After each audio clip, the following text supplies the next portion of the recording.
ये प्रश्न है अंचल, क्या है प्रभु जी? जैसे हमारे जीवन के सुख दुख फिक्स हैं, तो क्या हमें सिचुएशंस को भक्ति के अनुकूल बनाने का प्रयास करना चाहिए, या जो भी सिचुएशन है उसमें ही भक्ति करने का प्रयास करना चाहिए? अच्छा, दिस अ गुड क्वेश्चन।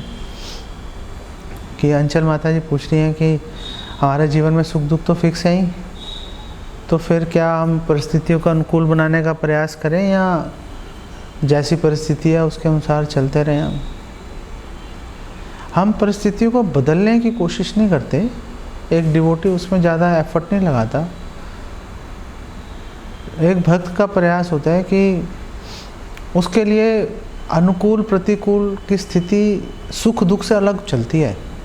सुख दुख अलग बात होती है और अनुकूल प्रतिकूल स्थिति अलग होती है। कई बार ऐश्वर्य भरा जीवन प्रतिकूल होता है और दुखी जीवन जो है अनुकूल होता है। तो एक भक्त को अपने जीवन को सुख और दुख की कसौटी में नहीं तोलना चाहिए।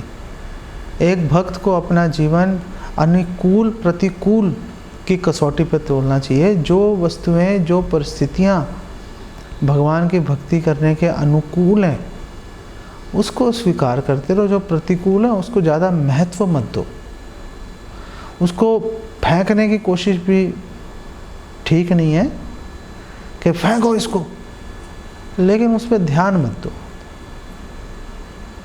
जैसे धन है, धन भगवान की भक्ति के प्रतिकूल माना जाता है, तो ऐसा नहीं आप सारा धन फेंक के आप फुटपाथ पे आके बैठ जाओ।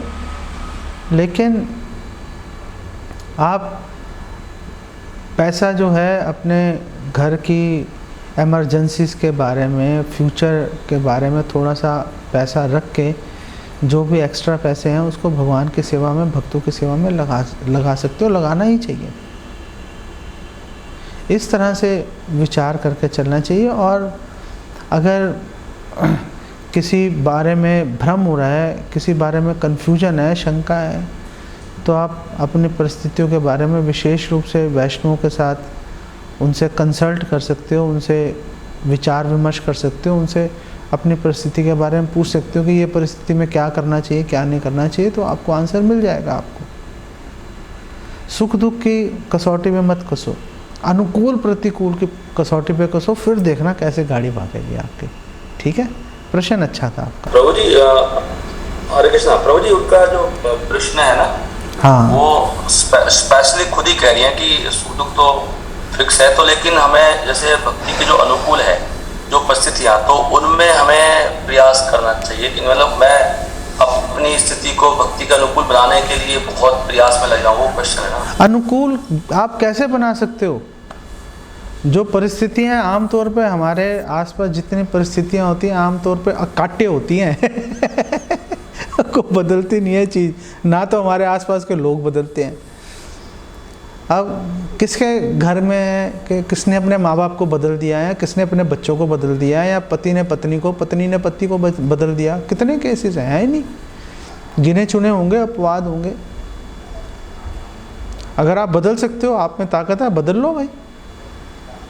लेकिन अधिकतर तो परिस्थितियों को जैसे हैं अनुकूल प्रतिकूल देख के बस ये देखते रहो कि हाँ भाई ये जो अनुकूल परिस्थिति है, चलो इसको स्वीकार करके इसको यूज़ करते रहते हैं, प्रतिकूल पे ध्यान नहीं देते। उसमें फिर हमारा जो एफर्ट है, हमारा जो हम दम लगाएं किसी को बदलने में परिस्थिति को, उससे फिर व्यक्ति बच जाता है। आप दम लगाते रहो, लोग बदलते नहीं हैं। जैसे हमारे शास्त्रों में लिखा है, सांप सांप ही रहता है अब बदलना बड़ा मुश्किल होता है। अपवाद है लेकिन जनरली लोग बदलते नहीं हैं। इसलिए आप परिस्थितियों को बदलने, प्रतिकूल को अनुकूल बनाने का प्रयास थोड़ा बहुत करके देख लो। अगर होता है ठीक है, नहीं तो भगवान की कृपा के, अगर आपने कोई परिस्थिति आपको बहुत ही ज़्यादा परेशान कर रही है तो भगवान से प्रे करो, हे भगवान बचाओ, मेरी भक्ति में बाधा आ रही है। उससे बड़ा प्रयास कोई नहीं हो सकता। हरे कृष्ण प्रभु जी, प्रणाम प्रभु जी। प्रभु जी, बट जैसे आपने एक बार एग्जांपल दिया था वो सांप वाला कि नारद मुनि ने सांप को कहा कि किसी को काट मत। हाँ भाई, फुफकारता रहे है ना, तो मतलब हमारे में किसी को भी जेलस नहीं है, बट अगर हम फुंकार लेते हैं और सामने वाला थोड़ा ठीक हो जाता है तो उसमें तो कोई प्रॉब्लम नहीं है। नहीं, उसमें कोई प्रॉब्लम नहीं है, लेकिन जैसे ध्रुव महाराज का केस भी है, ध्रुव महाराज का केस भी है कि उसमें क्या है कि ध्रुव महाराज ने पहले थोड़ा सा ही क्रोध था, उन्होंने कहा चलो जाके सीधा करता हूँ फिर वापस आ जाऊँगा, लेकिन वापस नहीं आ पाए। एक क्षण, एक टाइम ऐसा आया कि क्रोध ने उन पर कब्जा कर ही लिया, फिर तो अंधाधुंध मारने पे लग गए वो लोगों को। तभी तो स्वयंभू मनु को बीच में आना पड़ा, अरे भाई रुक जाओ, क्या कर रहे हो। तो हमें कई कुछ काम होते हैं, हमें लगता है कि हाँ चलो ऐसा कर लेते हैं, हो जाएगा काम, लेकिन हम लोग उसके अंदर खुद ही फंस जाते हैं। इसलिए बेस्ट यही रहता है कि जहाँ तक हो सके सिचुएशन से छेड़ाछाड़ी करने की बजाय उसको अनुकूल प्रतिकूल देख के बस उसको किसी तरह से टाइम निकालने वाली बात करो, और भगवान से प्रे करो कि अगर कोई चीज़ आपको बहुत ही ज़्यादा परेशान कर रही है तो भगवान से प्रे करो, हे भगवान मुझे ये स्थिति परेशान कर रही है, आप प्लीज़ मुझे हेल्प करें, मुझे गाइड करें, मैं क्या करूं। और भक्तों से पूछें तो भक्त आपको मार्गदर्शन देंगे। कोई भी एक रूल जो होता है ना, गोल्डन रूल, पता है क्या है भक्ति का? गोल्डन रूल यह है कि भक्ति का कोई भी रूल सिवाय चैंटिंग के और 4 नियमों के और प्रभुपाद के ग्रंथ पढ़ने के, कोई भी रूल आप एब्सोल्युटली नहीं लगा सकते कि ये तो रूल है लगा दो। हर रूल को लगाने में आपको मार्गदर्शन की जरूरत है कि रूल कितना लगाऊं, कब लगाऊं, कैसे लगाऊं। मार्गदर्शन चाहिए, मार्गदर्शन लो। मार्गदर्शन के ऊपर मैं इतना जोर इसलिए हर बार देता हूं, मार्गदर्शन के बगैर दिमाग खराब हो जाता है। और मार्गदर्शन लोगे तो निर्भरता बनेगी, भक्तों के ऊपर निर्भरता बनेगी, संबंध बनेंगे, शरणागति का भाव आएगा, भक्ति में मन लगना शुरू हो जाएगा, सारी चीजें पॉजिटिव शुरू हो जाएंगी।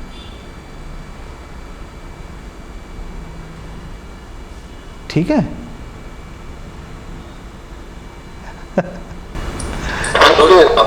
तो इसमें थोड़ा सा और है कि जैसे अनुकूल करने की बात हो रही है, जैसे वर्णाश्रम का दिमाग में भक्तों के आता है, कोई वो स्थिति अनुकूल है तो उसको अनुकूल बनाए कि नहीं बनाए, उसमें एक प्रयास रहता ना, तो वहाँ भी ये दृष्टि वहाँ तक जाती है ना कि ये हाँ, तो भक्तों से, वरिष्ठ भक्तों से, गुरु से परामर्श कीजिए।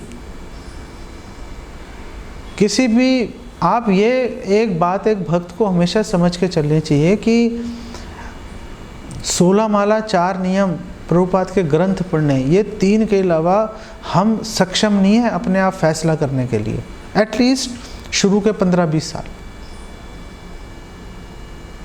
फिर धीरे धीरे परिपक्वता आ जाती है, मैं मानता हूँ, लेकिन जब तक ये मान के चलना चाहिए कि हमारे में परिपक्वता नहीं है, अगर है भी तो भी सलाह लेने में हर्ज क्या है। हमेशा कोई भी कदम उठाओ, कुछ भी हम करना चाहें, वरिष्ठ भक्तों से सलाह लेने के बाद करना चाहिए। जैसे एक भक्त ने मेरे पीछे 10-15 दिन पहले उन्होंने मेरे से पूछा, मैं ऐसे ऐसे करना चाहता हूँ, करूँ? मैंने बोला रुक जाओ भाई, अभी मत करना। एक भक्त ने मुझसे सलाह मशवरा पूछा कि मैं ऐसे कर रहा हूँ, मैंने बोला नहीं मत करना, उन्होंने कर दिया। फिर उनका फ़ोन आया मेरे पास, मेरा दिमाग ख़राब हो गया ऐसा करके। चलो फिर हमने उसके लिए और सॉल्यूशन ढूंढे। फिर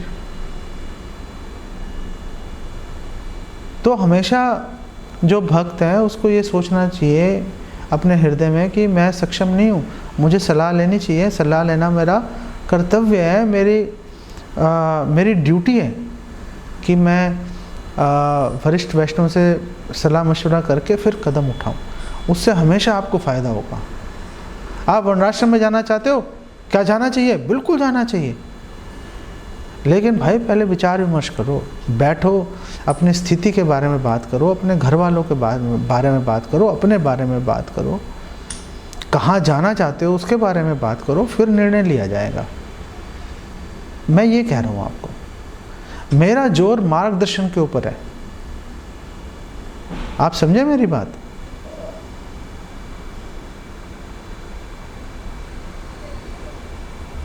कोई भी नियम है उसको आप ये तो शास्त्रों में कहा गया लगा दो, ऐसे नहीं होता। पूछो पहले, लगाएं ना लगाएं, कितना लगाएं, कब लगाएं, सारी बातें पूछ के चलेंगे तो ठीक रहता है, नहीं तो प्रॉब्लम्स आ सकती हैं। ओके तो ये मेरा कंफ्यूज हो गया मैं, क्योंकि आपने बोला कि सिचुएशन से छेड़खानी नहीं करना चाहिए, सिचुएशन से छेड़खानी नहीं करना चाहिए। आपको अभी कंफ्यूजन लग रही है, मैं आपको ये बोल रहा हूँ कि कोई भी रूल एब्सोल्यूट नहीं है।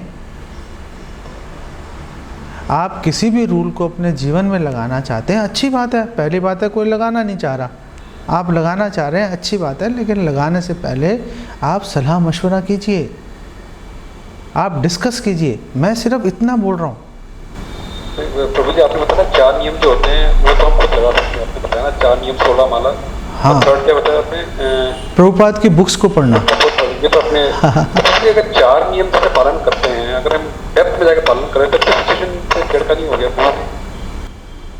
तो 4 नियमों का पालन। डेप्थ में, डेप्थ का मतलब क्या है? आप जैसे फॉर एग्जांपल जैसे हम बोलते हैं कि हमें मीट नहीं खानी है, ठीक है ना, तो चलो मीट नहीं खा रहे, पर इसका मतलब और डेप्थ में जाते हैं तो हमसे नॉन वायलेंस भी नहीं करना किसी भी तरीके से, हमें नॉन वायलेंस नहीं करना।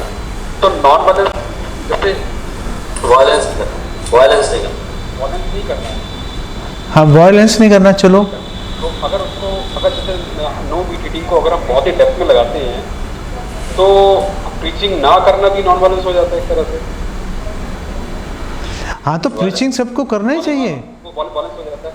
तो मैं तो अमार आज्ञा है गुरु भैया तारे आदेश, तो सब पे ये सबको निर्देश है महाप्रभु का। लेकिन अब अगर क्षमता नहीं है फिर क्या करेंगे?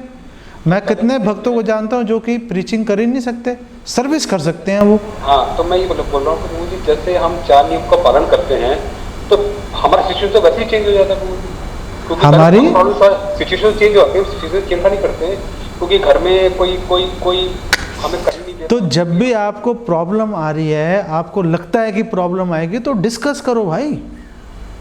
मैं आपसे सिर्फ एक ही रिक्वेस्ट कर रहा हूँ कि आप कुछ भी करना चाहते हो डिस्कस करो, सलाह ले लो। आप मतलब हम इसके ऊपर इतना डिस्कशन क्यों कर रहे हैं? क्या आप मुझे ये कह रहे हो कि आप डिस्कस नहीं करना चाहते? मैं आपसे सिर्फ यही तो कह रहा हूँ कि डिस्कस कर लो, और क्या कह रहा हूँ मैं? हाँ प्रभु जी, सॉरी टू इंटरप्ट। नहीं, एक सेकेंड, मैं सिर्फ यही तो बोल रहा हूँ कि भाई डिस्कस कर लो। आप इस चीज़ के आप बिना डिस्कशन के काम करने पे इतना जोर क्यों दे रहे हैं? आप मुझे ये समझाइए पहले, मैं ये जानना चाहता हूँ आपसे।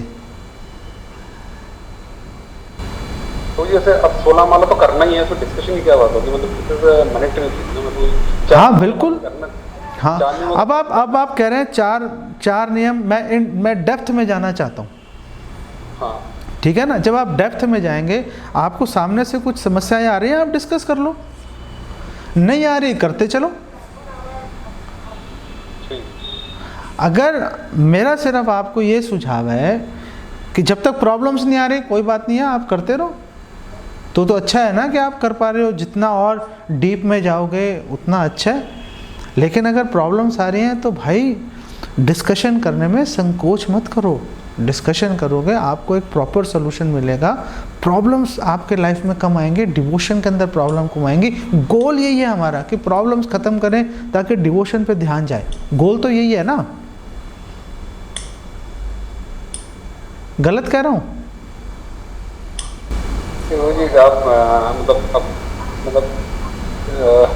मतलब डिस्कशन में ही होता है क्योंकि कभी कभार की जो हमें सोल्यूशन मिलता है वो जो हमें बताता है वो उसके अपने एक्सपीरियंस पे बेस्ड होता है। आप वो जो सोल्यूशन बता रहा है वो शायद मेरे लिए एप्लीकेबल ही ना हो, अगर मैं उसको अप्लाई कर लिया तो उल्टा पड़ जाएगा वो। अगर उल्टा पड़ेगा, मान लिया आपकी बात, अगर उल्टा पड़ गया आप वापस जाओ कि मैंने ये सोल्यूशन लगाया था, मुझे ये प्रॉब्लम्स आई, फिर कोई और सोल्यूशन मिलेगा। मुझे क्या मैं इस तरह कर सकते हैं कि जैसे प्रॉब्लम आई तो मैं तीन डिवोटी से पूछ लिया, तो जिसके 2 मैच हो गए वो फॉलो कर लें। वो 3 कभी मैच होती नहीं है, मैंने भी करके देखा है। अगर तीनों से मैच नहीं हो रहा तो फिर सीधा नहीं तो फिर कंफ्यूज हो जाओगे आप। फिर सीधा गुरु से पूछ लो, उनका डिसीजन, लास्ट डिसीजन। गुरु से भी पूछने का मतलब ये होता है कि आप सीनियर वैष्णव के थ्रू गुरु से पूछोगे ना तो अच्छा है। इस बारे में आपको एक एग्जांपल देता हूँ। रघुनाथ दास गोस्वामी जब घर छोड़ के आ गए थे पुरी, तो उनको जब भी क्वेश्चन पूछना होता था चैतन्य महाप्रभु से, वो क्वेश्चन स्वरूप दामोदर गोस्वामी के सामने रखते थे। स्वरूप दामोदर गोस्वामी चैतन्य महाप्रभु से वो प्रश्न पूछते थे कि भाई ये रघुनाथ दास यूँ पूछ रहा है जी, बताओ। तो चैतन्य महाप्रभु उसका आंसर दे देते थे। तो आपने प्रश्न रखना भी है तो आप सीनियर वैष्णव के माध्यम से रखिए, वो ज़्यादा अच्छा रहेगा।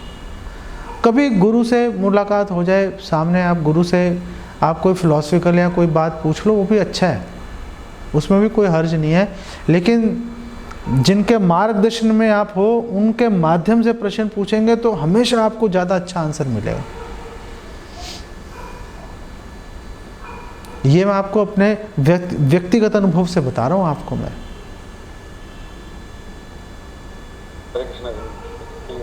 सिद्धनिताई प्रभु आप क्या कह रहे थे? मैंने आपकी बात बीच में रोक दी। वो तो सब गुलगुल हो गई।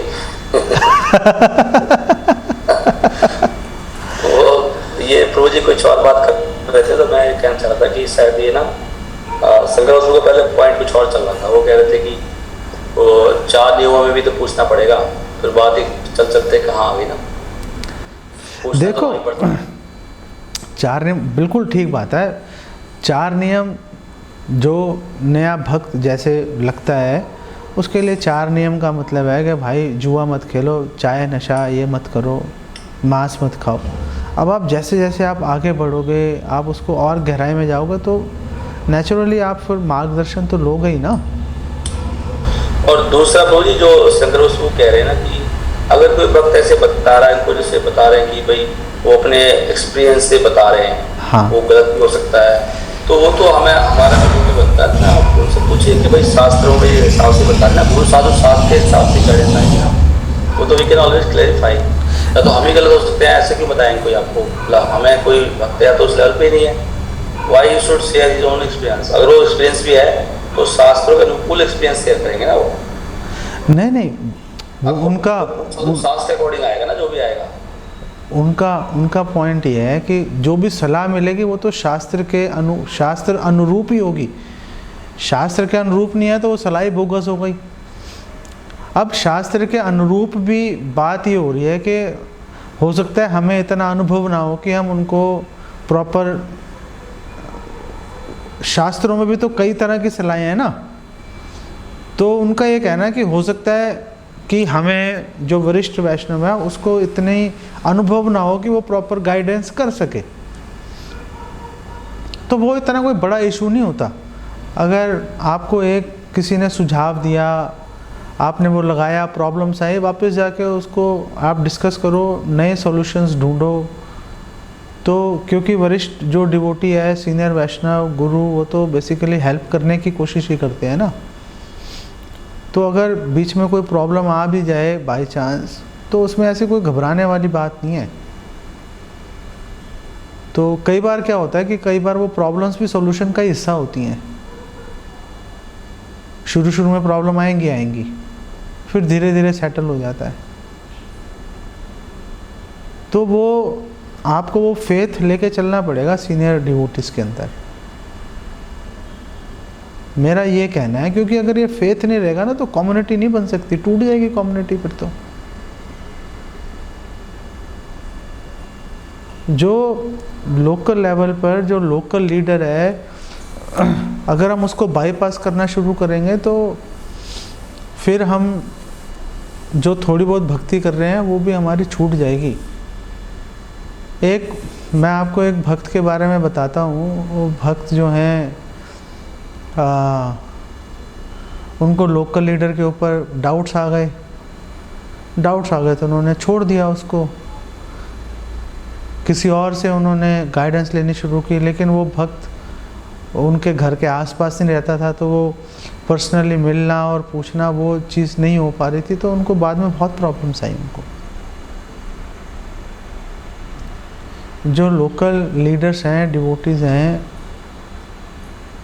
उनके साथ मिल के चलना ही लॉन्ग टर्म में फ़ायदा रहता है। अब आप ये कह रहे हो चलो भाई हमें तो 100% नहीं मिल रहा, हमें 80% मिल रहा है जी, 20% हम मिस कर रहे हैं, लेकिन अगर उसको छोड़ा तो वो 80 भी घट के 50 रह जाएगा। मैं ये कह रहा हूँ, प्रॉब्लम्स बढ़ जाती हैं उससे। मैं इस बात पे जोर दे रहा हूँ बार बार। हम ये मान रहे हैं कि हम प्योर डिवोटीज नहीं हैं, लेकिन हम आपकी हेल्प करने की कोशिश तो कर ही रहे हैं ना, उसमें तो कोई, वो तो अनक्वेश्चनेबल है। तो जैसे जैसे हम मैच्योर हो रहे हैं वैसे वैसे हम और ज़्यादा हेल्प करते रहेंगे, जो लोकल लीडर्स हैं वो और ज़्यादा हेल्प करते रहेंगे, साथ में मिल के चलो, उनके गाइडेंस में ही भलाई रहती है। मेरा ये आपको सुझाव है सबको, ठीक है ना? मुझे क्या लगता है कि जैसे कोई भक्त सिंसियर है तो भगवान उनको गाइडेंस दे देंगे, चाहे लीडर है ना, वो कोई व्यक्ति सिंसियर है उसको गाइडेंस भगवान अरेंज कर देंगे वहीं से। जैसे किसी का अंडरस्टैंडिंग मान लेते हैं, तो लोगों को लगता है भक्तों को कि भाई जैसे हम उनसे पूछेंगे, बहुत ही सीनियर भक्त हैं, कोई बहुत एक्सपर्ट हैं, तो वहाँ से बिल्कुल एग्जैक्ट गाइडेंस मिले, ऐसे मन में आता है। ऐसे नहीं होता। अब बिलमंगल ठाकुर है, उनको एक वैश्या से गाइडेंस मिल गई, भगवान ने वैश्या को यूज़ कर लिया उनको गाइडेंस देने के लिए। तो भगवान तो अगर सिंसियरिटी देखेंगे, भगवान कोई ना कोई जरिया लगा देते हैं अपने आप। वो फेथ रखना चाहिए और धैर्य से चलते रहना चाहिए, बेसिकली पॉइंट ही है। ये सारी चीज़ें बहुत कॉम्प्लेक्स हैं। जो बेसिक रूल है वो ये है कि जो लोकल लीडर्स हैं उनके साथ मिल के चलना, उनके गाइडेंस में चलना बहुत महत्वपूर्ण है। जैसे फॉर एग्ज़ाम्पल कीर्तनानंद प्रभु थे, बाद में महाराज भी बने, फिर प्रभु बने, तो उनके साथ कई प्रॉब्लम्स थी उनके साथ में। बिल्कुल संन्यास लेते ही प्रॉब्लम शुरू हो गई थी। जैसे प्रभुपाद ने फर्स्ट संन्यास उन्हीं को दिया था, कीर्तनानंद प्रभु को। संन्यास लेते ही उन्होंने प्रभुपाद की बात को मानना बंद कर दिया था। प्रभुपाद ने बोला लंदन जाओ, वो अमेरिका चले गए। लेकिन फिर भी जब कीर्तनानंद महाराज ने, जब उस समय तो महाराज थे, जब उन्होंने न्यू वृंदावन एस्टैब्लिश किया, तो प्रभुपाद ने बोला well go and take guidance from him, go and serve there.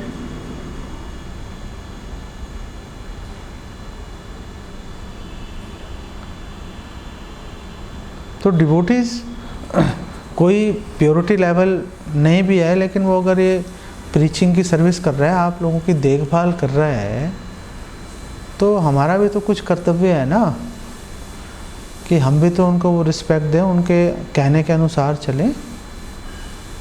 और दूसरे डिवोटीज का भी एसोसिएशन लो, कोई मना थोड़ा ना कर रहा है एसोसिएशन लेने के लिए, मिल ही रही है एसोसिएशन, उसमें क्या है, ठीक है।